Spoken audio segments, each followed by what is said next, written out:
South Indian star heroine Nayanthara సినిమాల్లో చేస్తోంది.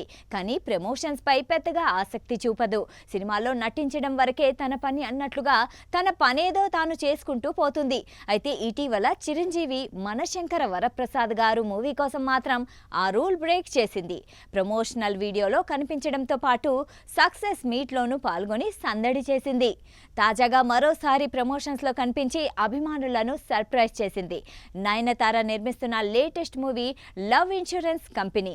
ఆమె భర్త విఘ్నేష్ శివన్ దర్శకత్వం వహిస్తున్న ఈ సినిమా ప్రీ రిలీజ్ ఫంక్షన్ మంగళవారం గ్రాండ్ గా జరిగింది. విఘ్నేష్ మాట్లాడుతున్న సమయంలో నయన్ సడన్ గా స్టేజ్ పై ఎంట్రీ ఇచ్చి అందరినీ సర్ప్రైజ్ చేసింది. ఆమె రాకను చూసి విఘ్నేష్ భావోద్వేగానికి లోనయ్యాడు. భార్యను కొద్ది క్షణాల పాటు హత్తుకొని షాక్లో ఉండిపోయాడు. ఇందుకు సంబంధించిన వీడియో సోషల్ మీడియాలో వైరల్గా మారింది. భర్త కోసమే నయన్ ఈ ఈవెంట్కు వచ్చినట్లు తెలుస్తోంది. ఎల్ఐకే విషయానికొస్తే love today fame Pradeep Ranganathan హీరోగా నటించాడు. ఉప్పెన బ్యూటీ కృతి శెట్టి హీరోయిన్గా యాక్ట్ చేసింది. అనిరుద్ రవిచందన్ సంగీతం అందించిన ఈ మూవీ ఏప్రిల్ 10న తెలుగు, తమిళ భాషల్లో విడుదల కానుంది.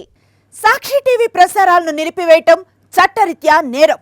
సాక్షి టీవీ ప్రసారాల కోసం మీ స్థానిక కేబుల్ ఆపరేటర్ను వెంటనే సంప్రదించండి.